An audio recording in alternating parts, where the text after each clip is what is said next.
Hopefully it'll fit. This is the question. Okay.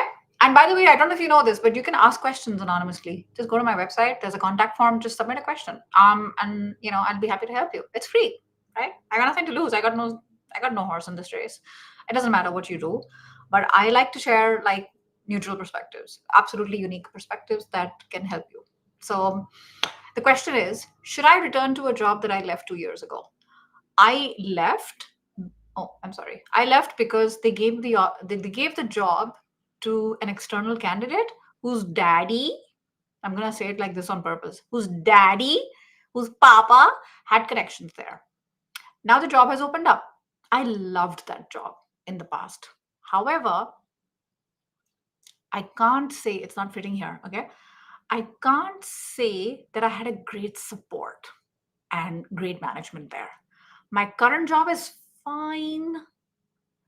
The culture here is not necessarily better, but I think I have a better structure and better marketability at my current job.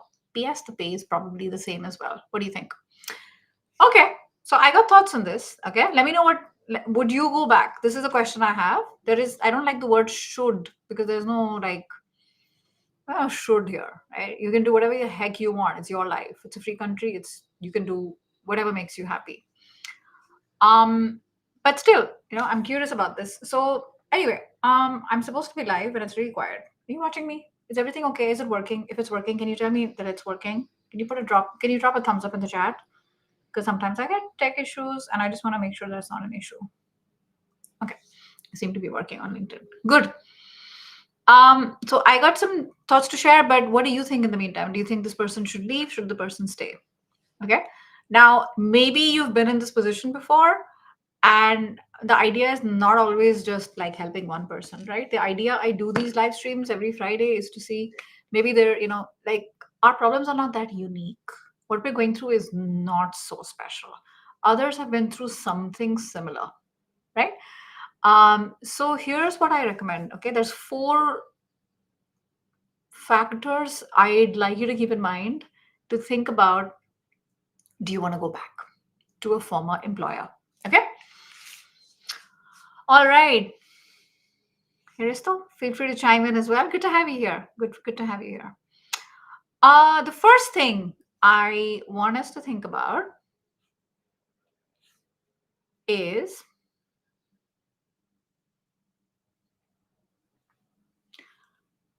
the emotional aspect. Let's acknowledge our emotions here. Going and thinking about something that existed in the past, what is the first emotion that come up? It's nostalgia, right? We felt at home. It felt comfortable. It felt familiar. There was a lot of good, especially when we look back. We tend to remember more often than not. We tend to remember the good, right? So, having said that, right, you do want to make sure that nostalgia is not the driving factor. Nostalgia is important, of course it is. Everything has a space, everything has a place there. But the fact that you gave so much of yourself there and you lost a little bit of yourself as well, acknowledge that there is an emotional basis here for decision making, and that's fine. It's not about bashing it and saying it's good or bad. Okay, that's the first thing you want to think about. Very important second thing, if you take nothing away from today, take this. What was the reason you left? Right, in this case, the person who's written me, her name is Jane. Okay, Jane had very clear reasons for leaving. There was some kind of a nepo baby going on, and the guy got selected because his dad had strong connections there. Now, has that changed? Has the culture changed? I am extremely cynical. I am not the person who will hire the McKinseys and consulting firms of the world saying, hey, come here and change our culture. If the people don't change, and when I say change, I don't mean people like, oh, I went from mediocre to above average. I don't mean that. I mean, the person is out. It's so hard. It's so hard to change the way we work, the way we get things done, unless that person, especially when you have bad apples, they have a they have a lot of power and a lot of strength to influence others. and bad is very contagious, especially good is much more silent, much more peaceful, very assured. The bad is very loud. So if you have one bad apple, sometimes that's all it takes. Has that bad apple been plucked? Is the person gone? Is the person still there? Because if the person is still there, what makes you think that it's a different company? You know, why do you want to go back? And there's a very strong likelihood that you'll get disappointed again. Is that worth it? I don't think so. I don't think so. So this is the second thing. Okay. Number one, you want to acknowledge the emotional aspect, particularly the nostalgia and the familiarity and the warm fuzzy feeling we get when we think about this role again. Weigh the reasons you've left. If those reasons haven't changed, if the same people that caused trouble are still there, please run in the opposite direction. Jane, please. Okay, do yourself this favor. Third thing is, you also better structure and better marketability at your current job. I think you've answered your own question, Jane. But still, like I'm helping you decide this. So you do want to compare long-term growth. It's not about, I don't know, it's a very personal thing. There are many people who go back. I'm not a huge fan of going back. I want to start a new chapter. And the reasons, if particularly the reasons continue to be valid, definitely don't want to go back. Why would I poke that hornet's nest unnecessarily? Absolutely no need. Nobody should poke hornet's nest anyway, necessary or unnecessary. Um, and the fourth one you want to do is, this is what I would say. I'd say test before you attest. Right? We say test before you buy, but like a test for me means like you're putting it in writing, making it official, making a contract. Test before you attest. Talk to people there. What's happening? What's changed? If you're still like in doubt, do this fourth step. I think like you'll be very clear with the first three steps. But if it still feels out of alignment, talk to people. Are those reasons still valid? And if they are, don't waste your time. Don't waste your time. Don't waste your limited time and energy and do something else. Yeah. So I hope this helps, right? These are the four things we talked about. You want to acknowledge the emotional aspect. Remember exactly the reason you left, and is the reason still valid? Okay. You want to compare long-term growth compared to where you are today versus going back. And the fourth thing is, you want to test before you attest. You want to talk to people. You want to see do your own market research. And last step here, which I didn't put, but always listen to your instinct. Listen to your instinct. You don't need a validation from me or anyone else to tell you what to do. You kind of know already what to do. Maybe you're looking for permission, right? But right? So hopefully these factors have helped you decide, should I stay or should I go? And not just go back. That's a tricky one, right? So I wish you the best. All right, cool.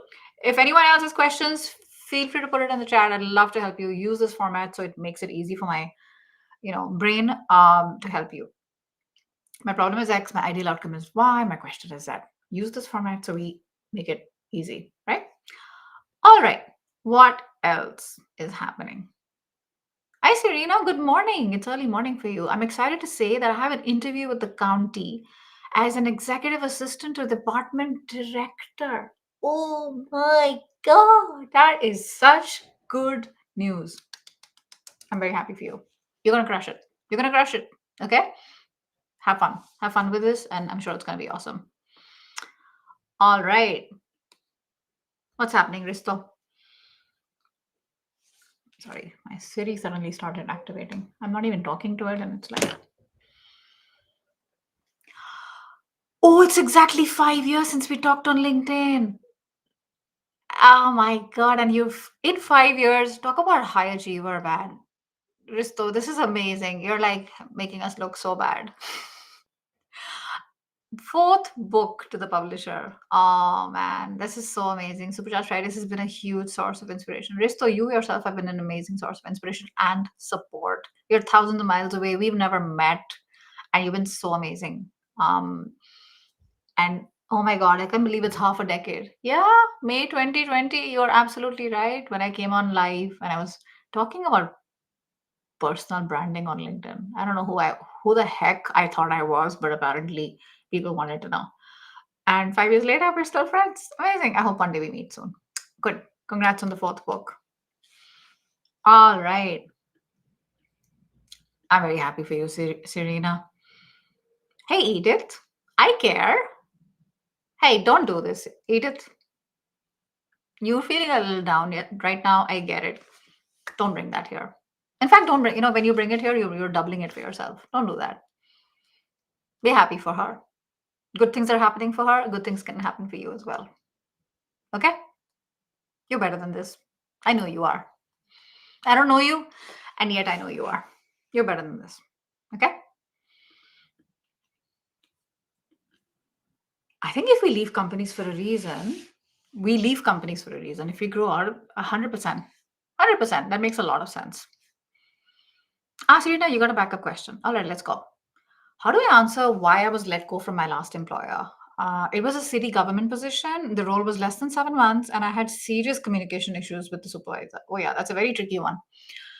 You know, the tricky thing here is the balance and the sweet spot. So think Goldilocks. You don't want to share too much.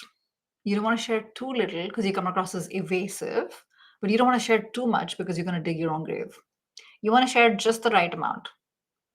So when we are faced, this is a very good question, and for everyone else as well, whenever we think we're going to be faced with a question that is going to make us uncomfortable and we'd rather not talk about it, okay, then my recommendation to you is to be as vague as humanly possible in that moment. It's easier said than done. When you're in the heat of the moment, you do need to say something, but try and be as vague as possible. So something like, there wasn't a very good fit with the way things were done here, the way things were done, and we both felt that my skills would be better utilized elsewhere. It's okay. People get it, but something to that effect. Something to that effect. You don't want to like give too much. Like, oh, what do you mean it wasn't a good fit? And what? I get it. Like, and it had become evidently clear to me within the first couple of months, and we thought that the better way to you say we. It's okay. The better way was to separate. And which is why I am now looking carefully and I'm excited about opportunities. And I really need to make sure that it's a good fit for both of us. Because it doesn't work if it's just a good fit for you or if it's just a good fit for me. It has to work both ways. So that's why I'm excited about this opportunity because it checks my boxes. What do you think? Use something negative as and just like steer that to the direction you want to go. You want to go where? You want to get an offer from these guys? Steer that. Okay.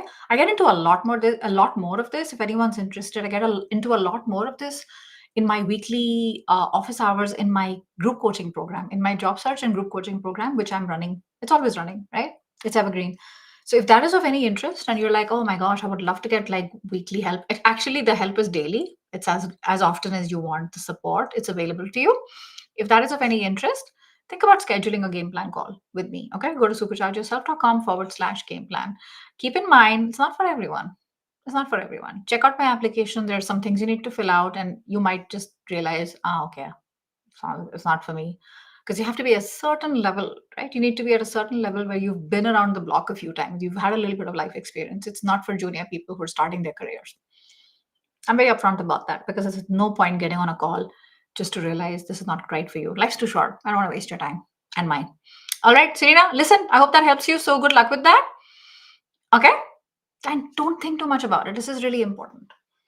Focus on things you can control. Don't think too much about it because it might stress you out and it sabotages you and your chances with things you actually do know. Okay? So good luck with that. My resume is not getting selected because I do not have experience. What should I do? Give me a sec.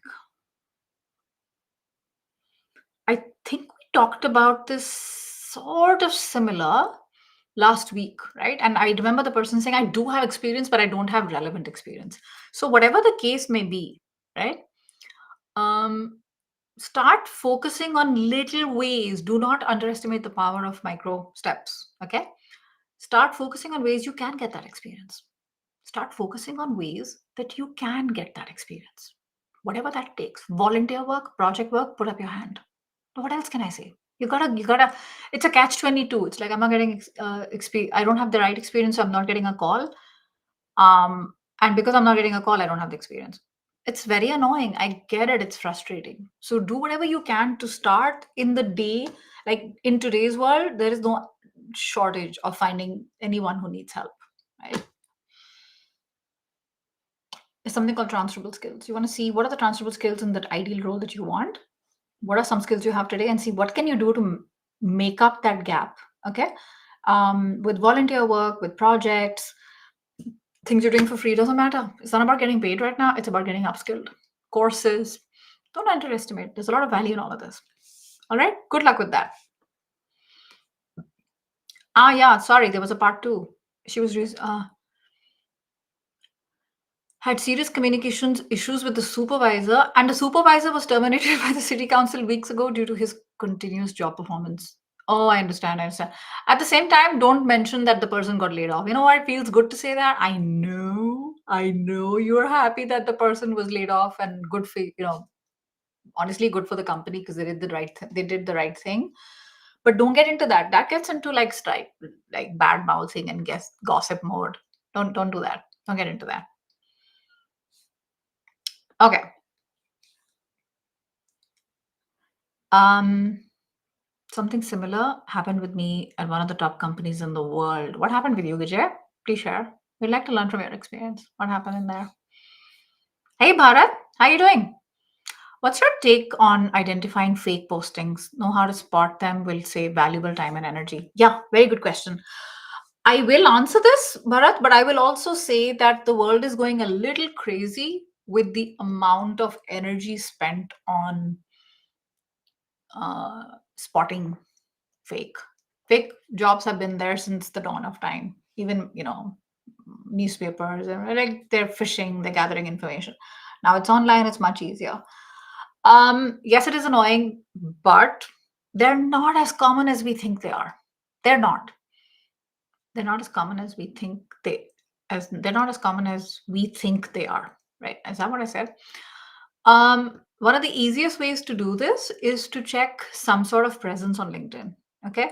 If the recruiter has no followers, if the recruiter has no real LinkedIn presence, and I'm talking about the person. Okay. Second is the name of the company they're hiring for. If it's like, we are not sharing the company, you need to sign an NDA, that's fine. Sign the NDA. What is the name of the goddamn company?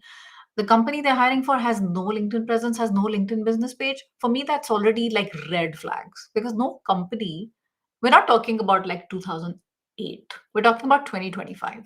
I don't know any company in the world that can afford to not have a free business page on LinkedIn. It is a bit worrying, and they have no employees. And you Google them, nothing is coming up. Those are the easiest ways. Their footprint is extremely like short, like it doesn't go any further. That's one of the best ways to figure out. Second is if they're this is the first online footprint. Second is if they try to find private information from you, like your address. If you're in the US, it's your social security number, or your pension account, your provident fund.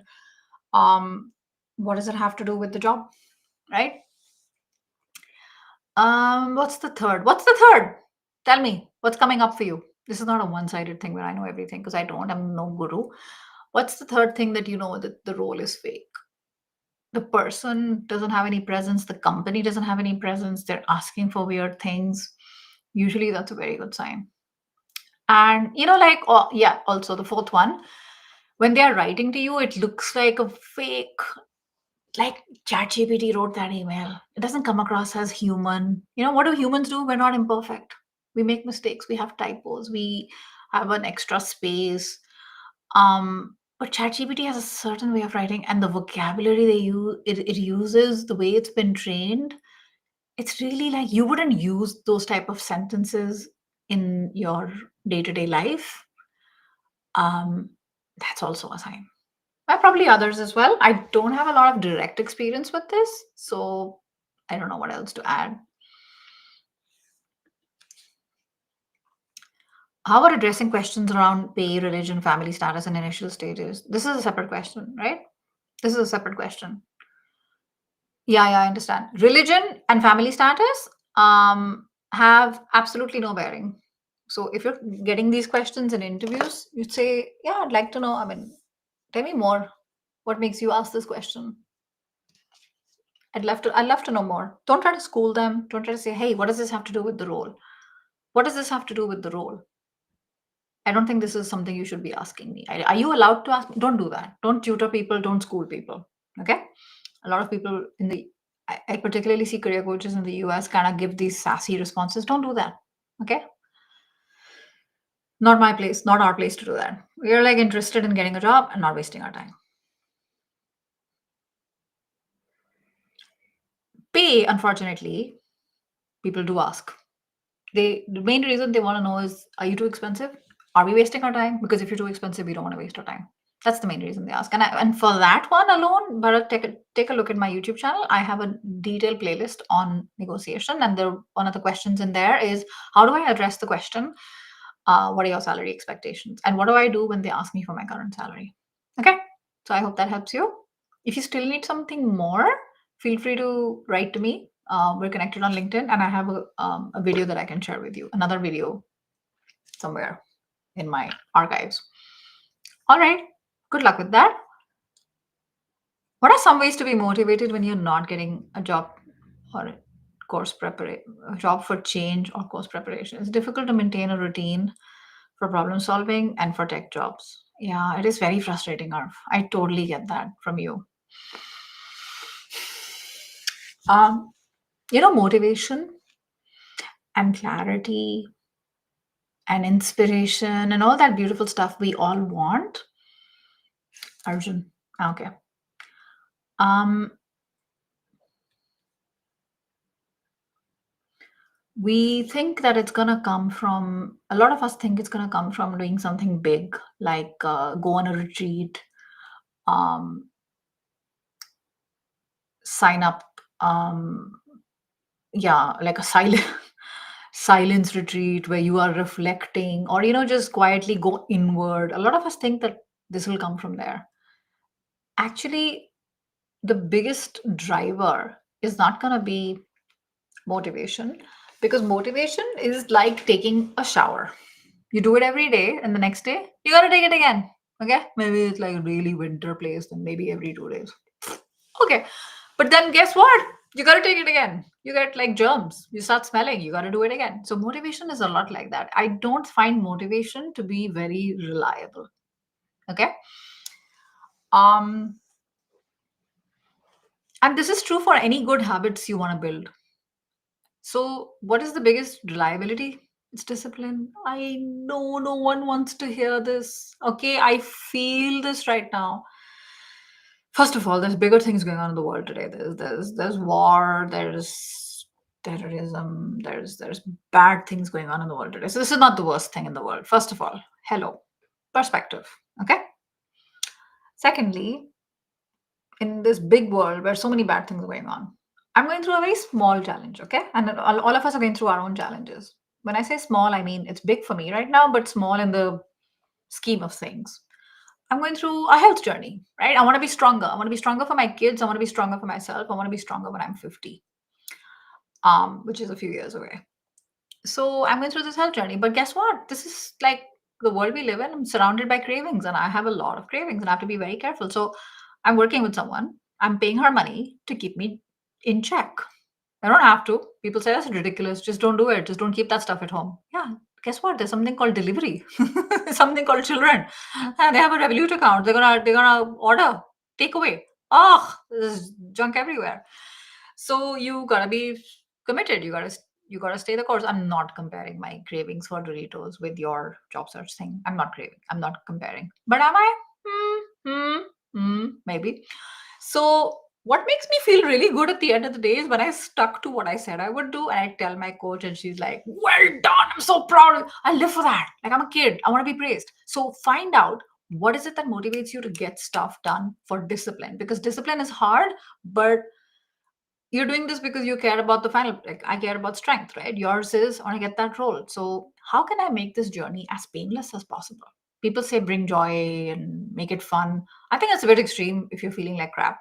making joy and fun feels very far-fetched. Okay. But in the meantime, how can you make it less painful? I would say focus on that. Make it less painful. Maybe reward yourself when you do something great. Make a cup of tea that makes you really happy, like extra ginger, extra sugar, whatever, right? It could be play that game, watch that show on Netflix that you've been wanting to, but you postpone it. What is that? What is it? Make it fun for yourself. Make it accountable. Get another person who's as motivated as you are. Check in with each other at the end of the day. Did you do what you said you'd do? This is what I'm doing. And I'm paying her for it. Because when you pay, guess what? You pay attention. We don't do this when it's free because we take it for granted. So I've shared a lot with you. There's a lot more that goes into this, but hopefully that helps you, Arjun. Yeah, I wish you the best. Good luck with that. Yeah, the routine, whatever it takes. Build a routine for yourself that's healthy. In the morning, do this. In the afternoon, do this, and don't do too much of it as well, because that results in burnout. Job search burnout is very, very real. All right. Okay, it's been quiet lately, so I'm gonna now actually go because I have to get some stuff done. So I hope this is helpful. And lastly, again, I'm going to say I do this stuff for a living. Okay. Helping people full time is my thing.